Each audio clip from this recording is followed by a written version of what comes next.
So we need to start rebuilding this back wheel. And rebuilding is probably sounds far more complex than it really is. So what we'll do is we'll start by removing these spaces. So there was one on this side, one on the sprocket side, and we can see that behind those spaces there's a seal and a bearing. And we'll lay this down here. So that was our sprocket side. That was our disc brake side, and remember our disc brake actually sat there on its mount. And then we'll put this to one side where it's safe.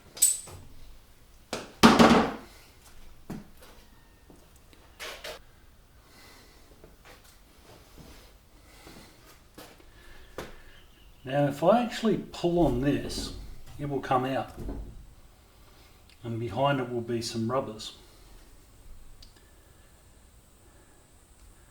But I want to have a look at this sprocket first of all and make sure I've got the right one. So here we have our new sprockets.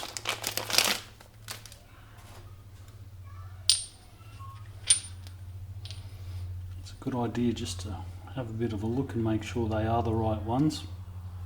It's even better to do this before you take it out of the packet, but unfortunately the packet does obscure things in this instance.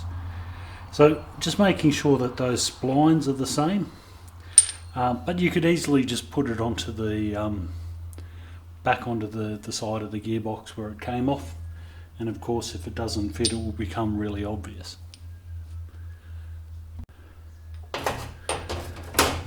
But I'm fairly confident in this front one. We'll get back to that one, I'm sure.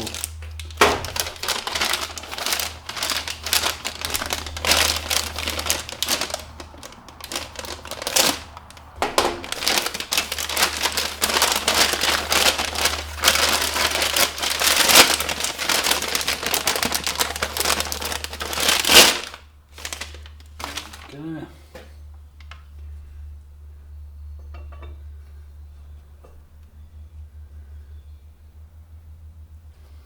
Once again, just resting it on top, making sure everything lines up, which it does.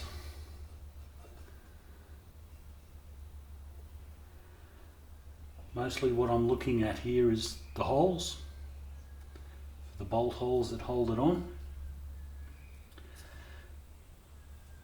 If you're interested in retaining standard gearing, or you're just curious to see what gearing you had, you can have a look. If the teeth don't all line up, then the gearing is different. And of course we shouldn't forget in the middle here, I mean effectively it unbolts and the new sprocket just goes straight on. Now the reason why I haven't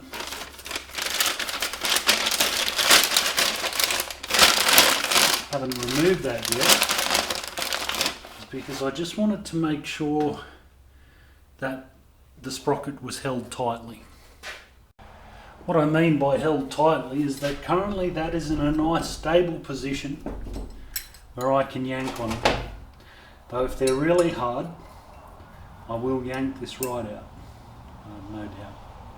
But we'll start by taking the sprocket off if we can. And this is a really good place to lose skin. These things will rip you up pretty good.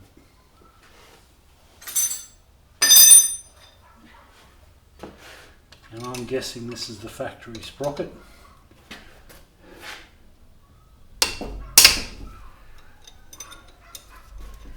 It's not going to want to come out real easily. And it didn't. Did you hear it crack? So that's a pretty cool trick. That's a 12mm. And I'm putting that up and onto the nut that's behind that. And I've got another spanner, and I'm basically using the other spanner to increase the leverage.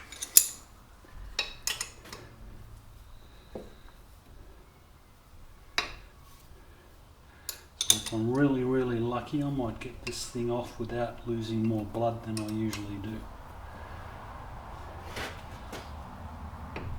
Alright, that one came a bit easier.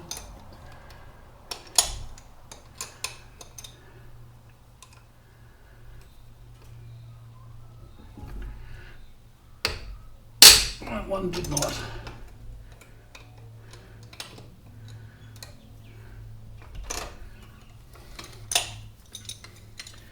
Now, because I'm right-handed, I'm going to pick the wheel up and rotate it.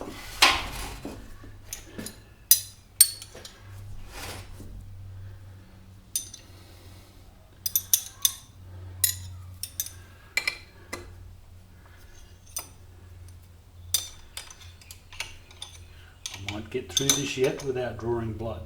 Mine.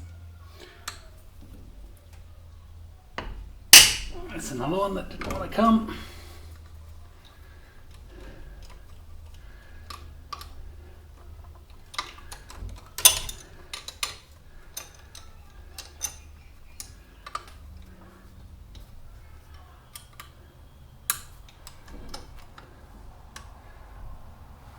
Ooh, that one wasn't so bad. That one was alright on the scale of things.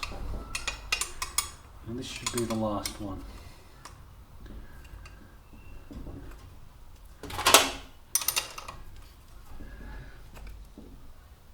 Oh, there we go. Oh.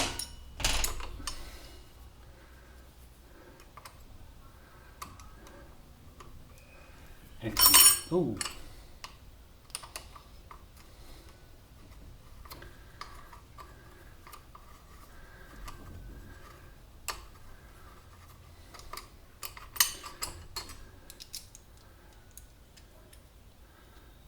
One.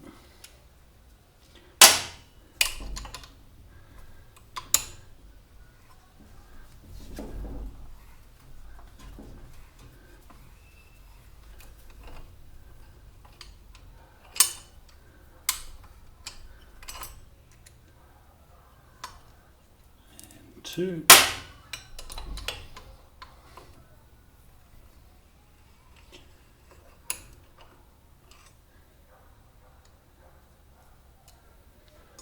And three. Scan. Right-handed.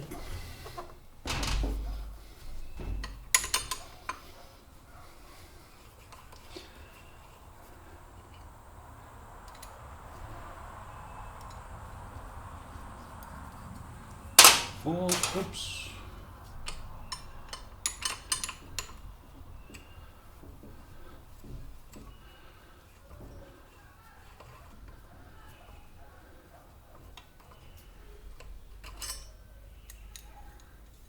5.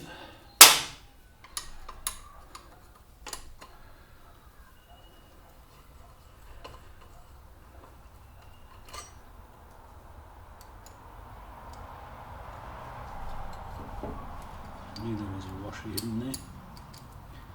And that's 6. So that's our 6 bolts done.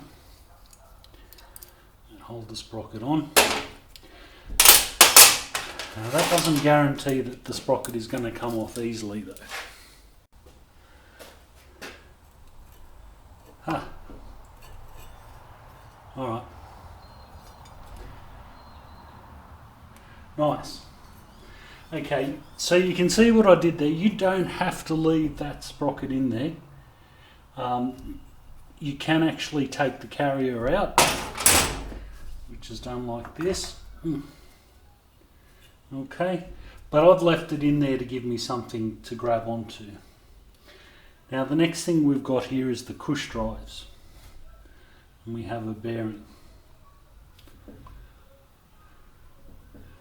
Very unhappy bearing, that one.